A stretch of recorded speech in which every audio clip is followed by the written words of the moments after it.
Think you know everything about fences? Think again. These 5 lesser-known fence facts will make you see fences in a whole new way.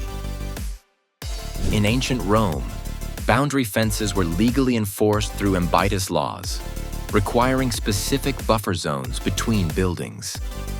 It was one of the earliest forms of zoning. The modern electric fence was invented in the 1930s in New Zealand by William Gallagher. He connected a car ignition to a fence to keep his horse in, and it sparked a global farming revolution. In medieval Europe, fences were a luxury.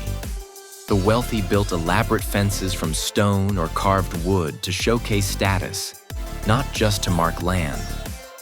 Bamboo fences aren't just stylish, they're naturally pest-resistant. Thanks to high silica and natural antibacterials, termites don't want anything to do with it. Fences are way more fascinating than they seem, right? For more fun facts, tips, and pro fence content, hit like, subscribe, and check us out at CAANFenceInc.com. Or give us a call at 781-767-3596.